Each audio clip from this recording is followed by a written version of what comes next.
Dr. Ehren Jarrett is entering his 5th school year as superintendent of the Rockford Public Schools. So please help me welcome Dr. Jarrett.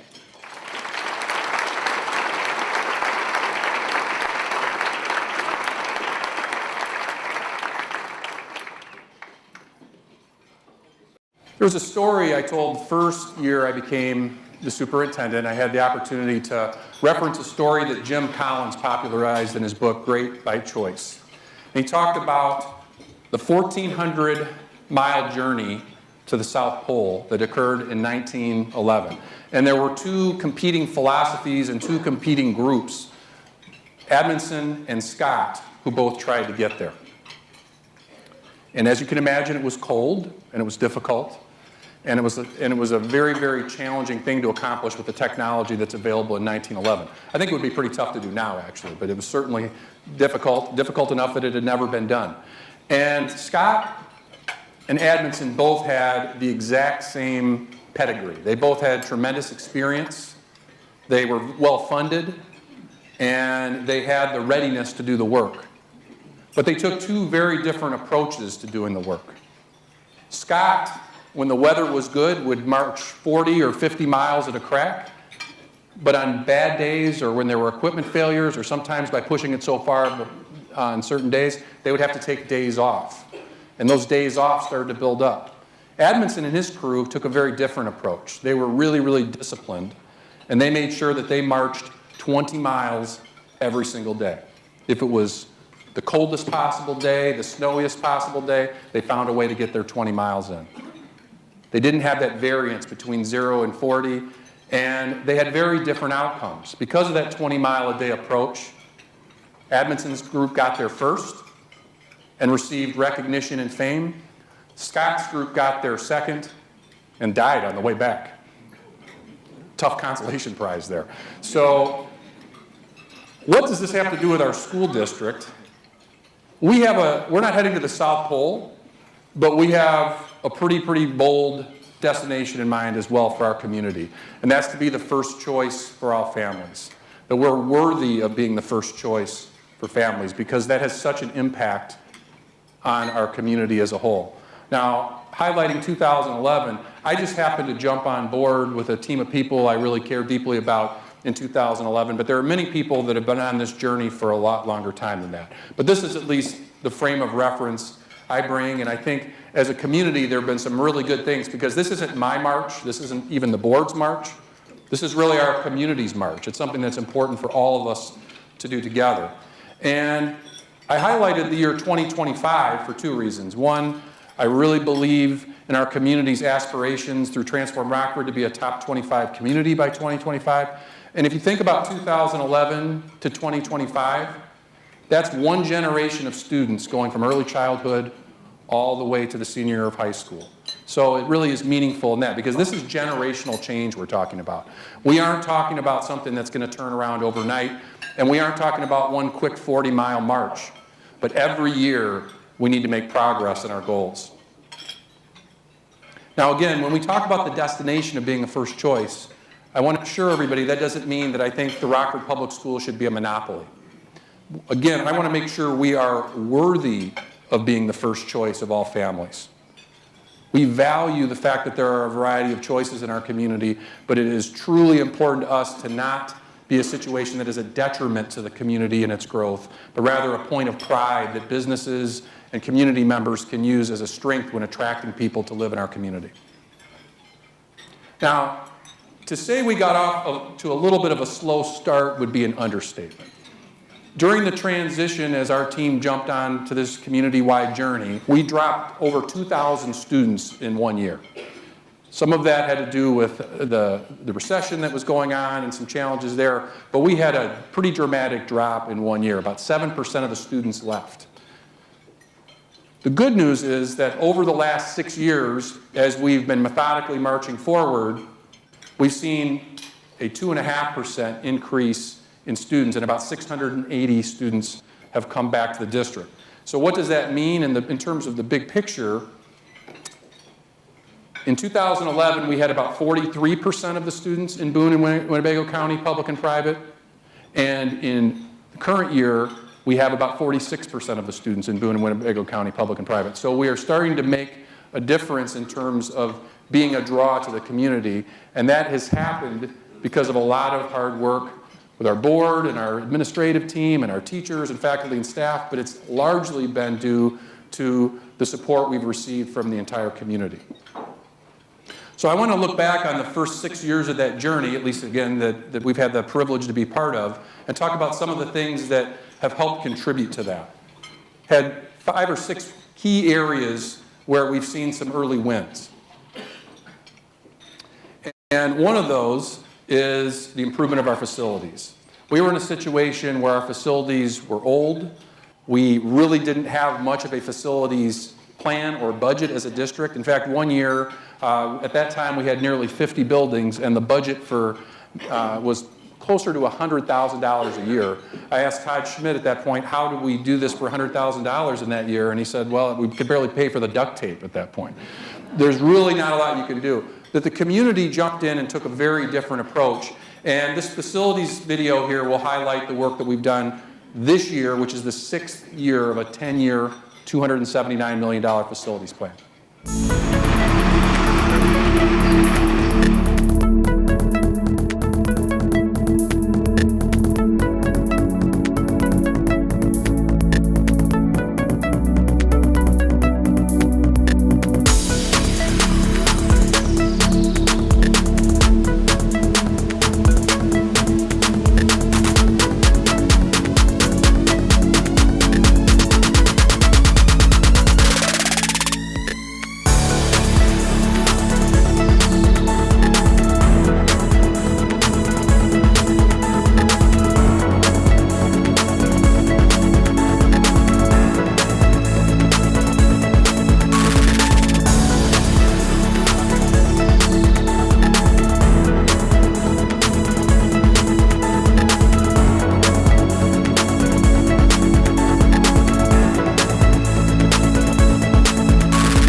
Talk about where the remainder of the work is going to go in the last 4 years. You've seen a lot of big additions built and field houses and the removal of gym cafetoriums as we built gymnasiums and cafeteria throughout our elementary schools. But you're going to really start to see about $30 million going into schools across our district for stuff like you see on the screen right now. 21st century classrooms. Money going to interior finishes to improve the basic things like the painting and the flooring and things like that, but also about a $17 million investment in modern furniture throughout our district. So as our students learn to compete in a new economy, classrooms are going to start looking a lot more like the one you see here at Auburn High School, which I had the chance to tour recently. What a tremendous opportunity. This will serve as an incubator lab for students that are trying to start small businesses, and other school children will be able to use it for other purposes as well. So just really excited about what the community has allowed us to do with that massive investment.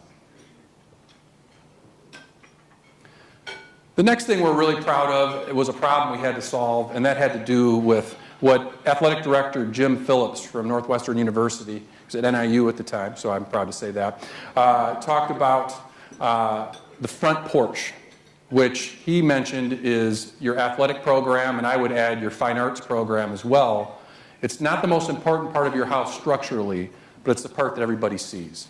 And our front porch wasn't looking very good in 2011. We had low numbers.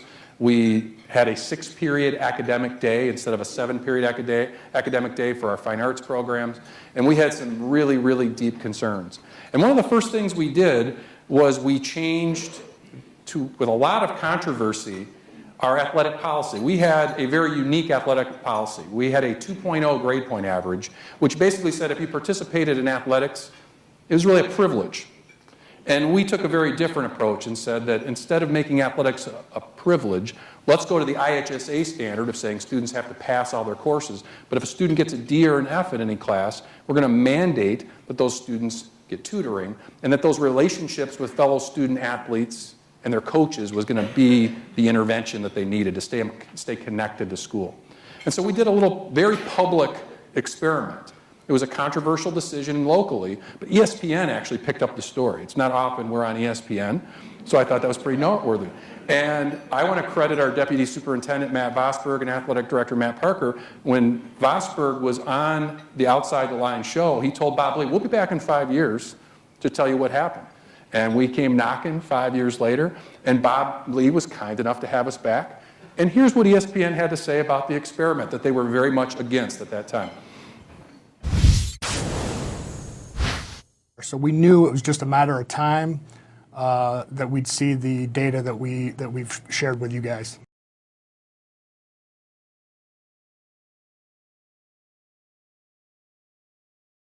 I was so pleased earlier this year when I got all these spreadsheets from them showing their successes, and I have no reason to doubt their data, and what it shows was impressive. It showed not only that they had an increase in the number of student athletes, but what was really kind of cool was that they had greater academic success, and even beyond that of their non-student athlete peers. I mean, it's great to see that combination of they're doing better on the field and they're doing better in the classroom, and it's all a testament not just to getting rid of this minimum, but to all the hard work that they put into it, the tutoring and everything that I'm sure Matt will talk about. Yeah, and Matt, what are coaches? What are they? So we had to cut Bob Lee off there, but it was really exciting. As you can see from the chart here, we had pretty low levels of athletic participation when you look at 6th through 12th grade for a district our size.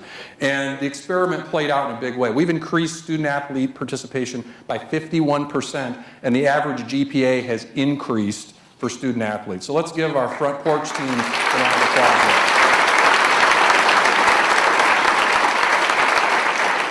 We do believe athletics are an intervention, and we also believe that students participating in fine arts matter. It costs nearly $6 million a year to sustain that additional 7th period in our academic day. And as a result, we have seen dramatic increases in fine arts participation as well. And you can see that we've had a 25% increase in students participating in our fine arts. So we're not where we need to be yet, but boy, I am excited to see those dramatic increases of student athletes in fine arts, because we know that those connections that students make are an intervention, and they do add value to our schools, but also to our community.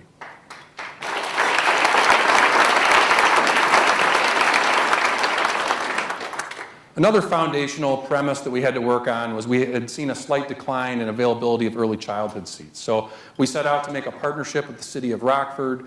We set out to add some local funding, which is somewhat atypical, aggressively seek state expansion, and over the last 6 years, we've been able to add a 16.9%, or about 370 additional early childhood seats, and we've also been able to add 160 all-day seats. Kim Nelson, our Executive Director of Early Childhood, has been tireless in expanding access to our students, and it's not always easy to do, but that is foundational to what we're trying to accomplish.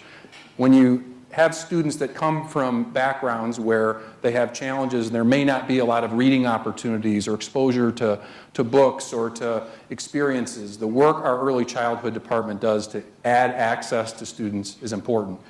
We've also used our facilities work to shrink our footprint in a good way. Our old model was we had about 13 different elementary and early childhood schools combined together. And for any of you who have seen an early childhood bathroom, know it has to be different than an elementary. And a playground has to be different. And so what we were able to do is take those 13 sites that were kind of combinations that didn't really work well for the early childhood or for the elementary, and we've cut it down to 6. And by 2019, we will be down to 4 quadrant-based early childhood centers, very similar to what we have for our high school model. Hope we're going to outgrow it, actually.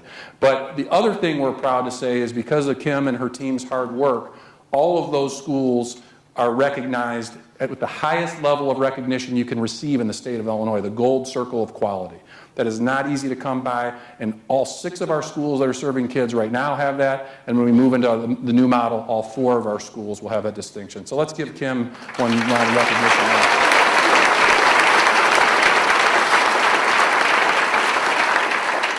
Continuing down the journey, we had special programs that are very, very important to providing choice for our families. And all of them have experienced rapid growth over the last 6 years. The one program that hasn't grown, our STEAM Academy, which is at Haskell, which is our year-round program, is on a very fast growth trajectory now. They lost about 80 students because we pulled early childhood out of there as part of the early childhood expansion.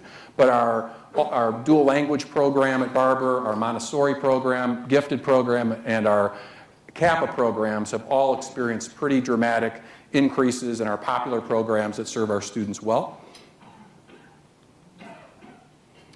And this was one of the big elephant in the room kind of issues that we had to deal with as a district. There was a very, very strong notion that our schools were seen as unsafe. And you'd hear that from faculty members, you'd hear that from families, and you'd hear that across the way. And we had a very counterintuitive approach to that. And again, I want to give our Deputy Superintendent, Matt Vosberg, and Angela Height-Carter, 2 people that were instrumental in this work, along with our principals and our teachers and all the folks in the building. But we took a different approach. Instead of lowering standards and trying to avoid giving students referrals, we actually raised the standards. And when times got tough and people were critical of that, we stood the course. Our board was instrumental in that as well. And we've seen a 75% decrease in referrals, not because we're ignoring them, but because students have risen to the challenge. And if you can visit any one of our schools, and I would feel comfortable giving you a tour, and you will see what the data shows. This is not something we've done by doing it the wrong way. This is something we've done by focusing on student behavior and giving teachers and principals the support they need. Final big change we made that I'm really proud of was mentioned in the opening bio speech, and that is this idea of redesigning our high schools. That was a multi-year journey that we rolled out, and 2 years ago, we were one of 3 communities that received recognition as a Ford Next Generation Learning Community. And I think a lot of what happened with that, we still have work to do in terms of what is occurring in every classroom, but I think what blew the committee away when they looked at our community was this data right here. We've had a 215% increase in the number of volunteers in our schools. If you look at our elementary, all the way from early childhood to elementary, but we really added a lot in high school as well. So because of the work of Alignment Rockford and our parent and community engagement department, we have gone from 2,500 volunteers to nearly 8,000 volunteers. So that is largely due to people in this room and your colleagues and your coworkers. So please give yourselves a round of applause for that accomplishment.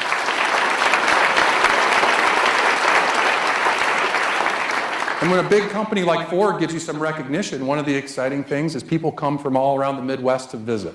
We're proud to have some visitors from Racine here today, and we've had somewhere between 150 and 175 visitors that have come to 3 different site visits to see what's going on. I joked a couple years back that I would believe it when I see it, that people would be coming by the busload to see some of the things that are going on in our schools. And it's been really exciting to see that happen. Very unexpected, but very, very promising to see that we have something that other communities can learn from and aspire to. Not to diminish what our current challenges are, but rather to celebrate the fact that we have something to say and to share. Now, that's the first leg of our journey.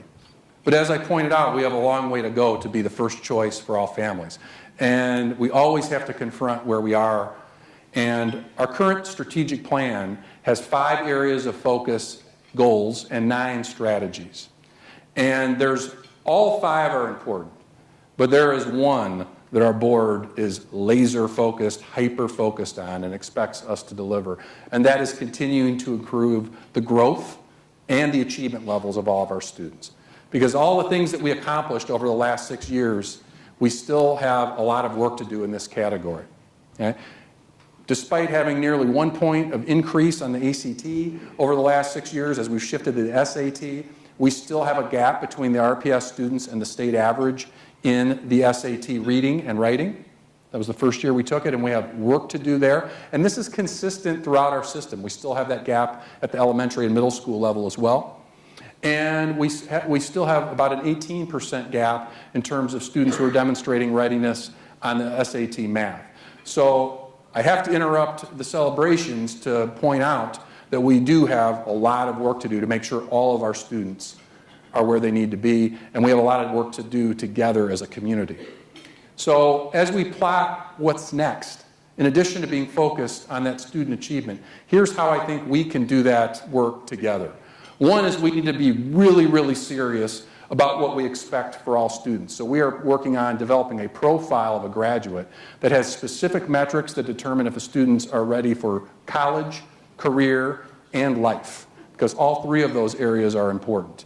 And as a business community, we're going to continue to challenge and ask for your help with developing career pathways, supporting promise-based scholarships, and volunteering. So for the second part of the presentation today, I want to talk a little bit about where I think we need to go next to drive that growth and achievement, but also to drive us to our ultimate destination, which is to become the first choice for all families.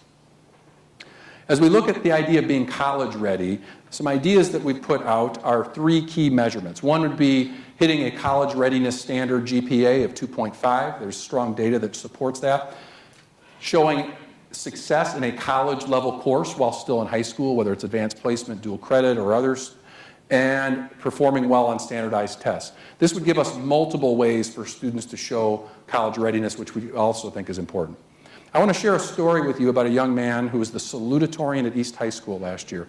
And he exemplifies college readiness. And he came to that college readiness through grit and hard work, but also access to our most rigorous courses. As the salutatorian in East, he's going to be in the engineering program at the University of Illinois this year. And I would love for you to hear his story. When I came here, I didn't speak English. And I was placed in ESL classes. But every day when I get home, my mom kept telling me like, hey, you won't know English if you don't practice. I was afraid of speaking English because I was afraid people are gonna laugh at my accent or something. But I felt that away. And of course, yes, I did try. And yeah, it worked. After years of improvements, I was placed into regular classes. Where I had to work twice as hard as any other student just to be on the same level. By another year of improvement brought me close to the challenge of AP classes. In those classes, I struggled. I was even thinking of salutatorian over valedictorian because I didn't even see any chance of me becoming one of those people. I never tried to see myself as a person who said, no, these things for a certain group of people. Whatever I had to do, take the time to do it and do it right. So that's what helped me becoming salutatorian. I'm here before you because I didn't give up. And I think that the idea of me accomplish all of those things was determination.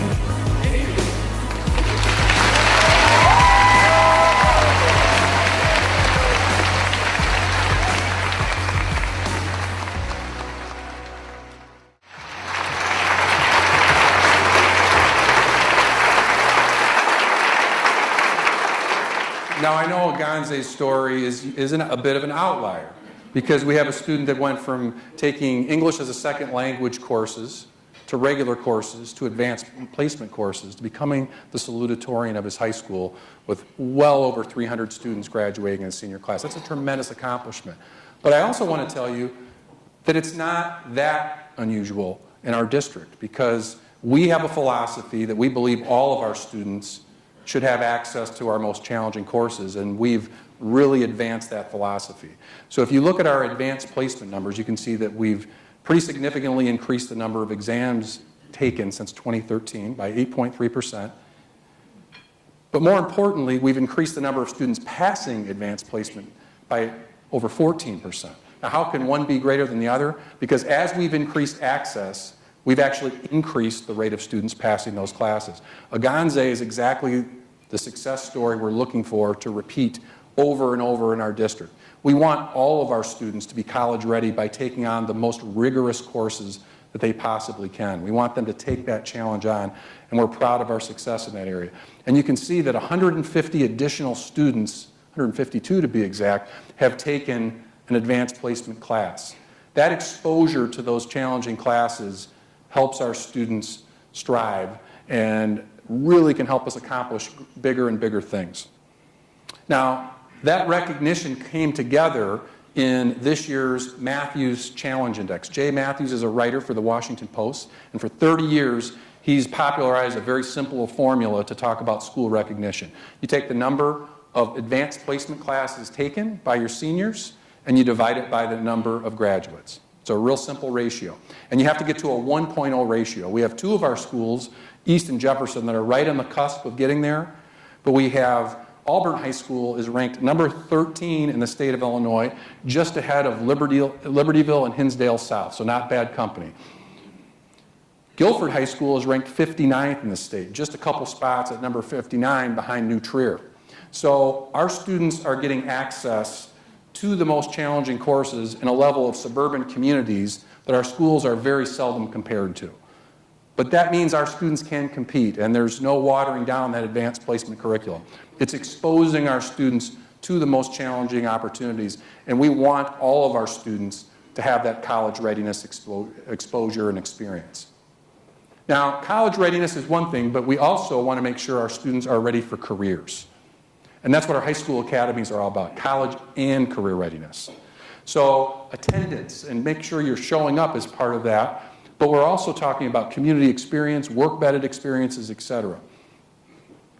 As a community, we have a challenge on our hands, and that is to connect what our employers need to what our students are interested in and ready to do. And this simple map, which I've been working on very closely with Rock Valley College and some of our other higher ed partners, is really important to me. If you look at the first lane, it's the idea of connecting K-12 experiences with the idea of a four-year degree. And we have some examples of that already in place in our community. The second lane is the idea of K-12 experiences being directly connected to two-year degrees. And the third lane is the idea of direct-to-career experiences embedded in the high school experience. And we need all three, and those lanes have to be interchangeable. We don't believe in this country that students are only a lane 1, a lane 2, or a lane 3 student. We think all of that should happen. And so this career readiness focus is really important.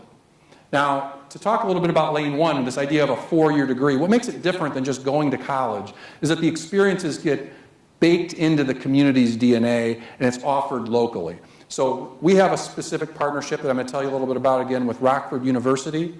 Rock Valley and OSF have a really powerful partnership with their nursing degree.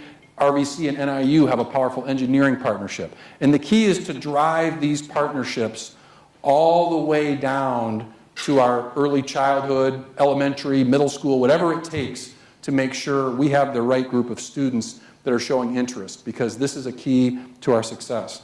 I want to tell you the story of Jasmine, who is one of our 11 students who is a member of the Rockford University Pathways first class.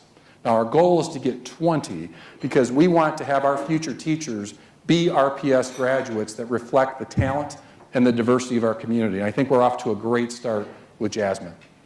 You know, we're facing a teacher shortage across the nation, so we decided to take a different approach. We have some very talented, very intelligent students in our district. So I've had the opportunity to go out and interview the students that will be a part of the Pathway program. This opens up doors for them so they can stay home, be local, go to the university and receive their degree, but at a hugely discounted rate.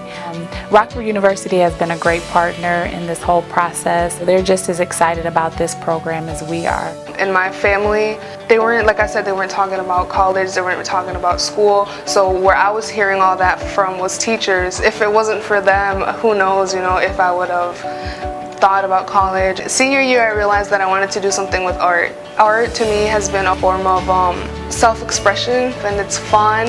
So I was like, why don't I bring that to other people, to other kids, to students? And then the problem popped up, like, how am I gonna do it? And then I heard about this program, and then I was like, oh my God, that's awesome.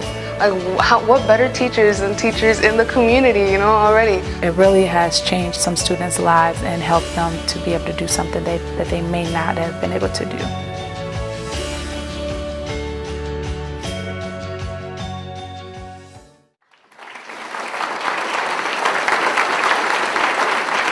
So here's how it works.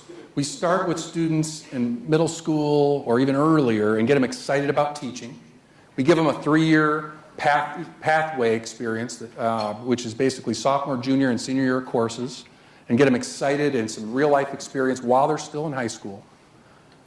Rockford University offers their bachelor's degree program. Instead of for $30,000 a year, our students pay $5,000, so it's a $100,000 scholarship.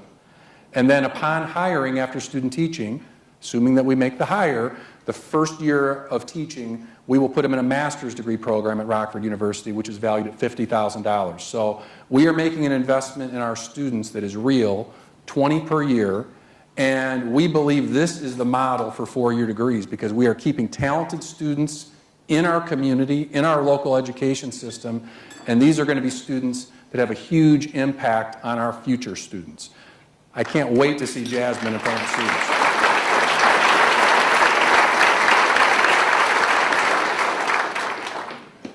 We also have 2-year programs, and Rock Valley is really taking the lead in the region on this. They are committing over the next 3 years to develop up to 9 2-year programs that will plug right into all of the regional high schools, and Rockford Public Schools are very excited to partner in that. And our third lane is this idea of students that are going to go directly to work. And we have some really great opportunities for those students. The county and the city and Rock Valley are partnering potentially on this idea of a Barbara Coleman campus that will provide some real career training and technical training for lane 2 and lane 3 students. And we have a wonderful partnership with Habitat for Humanity and the Guilford High School students. Last year we had 20+ students in the program. 3 of them are working in the trades. They had the opportunity to help a family build a home from the foundation up, and to see those students now successfully being a part of that project and parlaying that into a career skill, or if nothing else, a life skill, is something that really, really makes me happy, and we're on our way to building our second home this year. So let's give a shout out to Habitat for Humanity. It's a great partnership. College readiness, career readiness is really important, but it's also very, very crucial that our students are ready for life and that they can connect what they learn to real life problems. We have a commitment to getting all of our seniors, and we have about 200 of them enrolled this year, but eventually we want all of our seniors to have what we call a senior capstone experience. And I want to share the story of somebody who's going to break a Guinness Book of World Record today, Kate Foster, and her inspirational story and the amazing project she did for her senior capstone project. Let's hear Kate's story. Inspired to take action after her own life-saving transplants, a State Line student dedicates her day to signing up people on the bone marrow registry. So when I was 12 years old, I was diagnosed with acute myeloid leukemia. And eventually, as part of my treatment, I received 2 bone marrow transplants. I also met a lot of other people who had had bone marrow transplants as well. But not all of them were successful, and something about that, kind of bothered me. So the central question of my capstone project was, how can I make bone marrow transplants more successful? And what I found is that by increasing the degree of matching, so the more a person matches their donor genetically, the better the outcome of the transplant. And that's when I thought, hey, I could sign people up for the bone marrow registry, and then more people would have a genetically matched donor. I will be working with CrossFit to try and set up a national drive at the 2017 CrossFit Games, using all their social media to try and push signing up really hard with all of their affiliate gyms. We're actually going to try and break the Guinness World Record for the most amount of people signed up for a bone marrow registry in 24 hours. So fingers crossed on how that goes. So my hope for this is to get a perfect match for every person who needs a bone marrow transplant. I want people to have the best possible, and I want them to survive.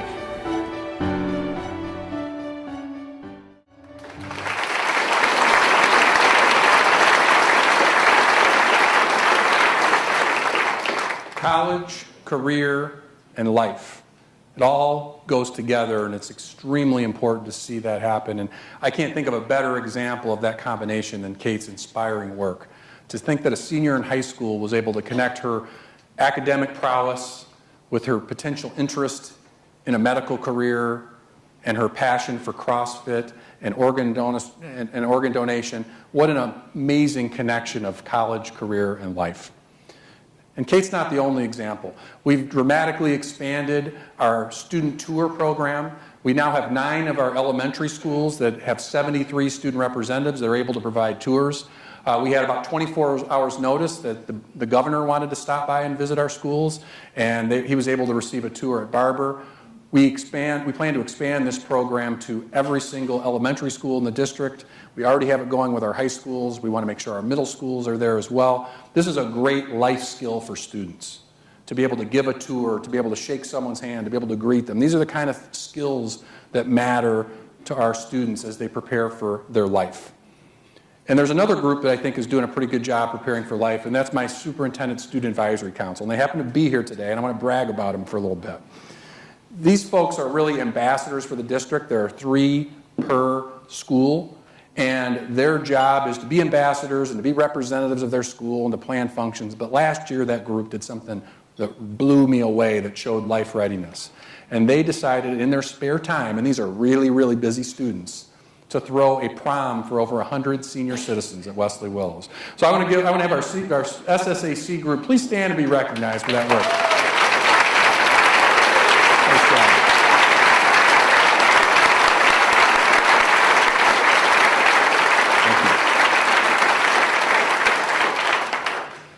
That is another way to connect learning to life, and that's so, so important. So the next steps in the journey, we talked about student readiness. So what about this room? What can we do to help? How can the business community and the larger community make a difference? As we build these pathways, whether it's for a 4-year, a 2-year, or direct-to-career pathway, we need your help supporting the existing pathways and help us build new ones. We've got a big event coming up, not this Friday, but the Friday after, the Raise the Roof fundraiser for Rockford Promise on the 16th. It'll be on Rock Valley's campus. I would urge you to be a part of this. This group has really taken this idea of a location-based scholarship, and they're making it more and more accessible for our students. They're up to 10 fully funded scholarships now. Their goal is to get to 20.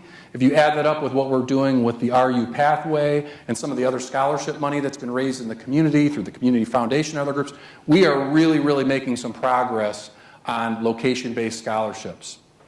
A third thing we can do is, I know I'm asking a lot, and we got up by over 200%, but I would love to see us get to 10,000 different volunteers in this community. Wouldn't that be awesome if we could say that 10,000 different volunteers come to our schools and support students from reading all the way up to high school, to helping to judge and support those capstone projects like Kate did. We'd love to have you come and see Alignment Rockford or our Parent Community Engagement Department.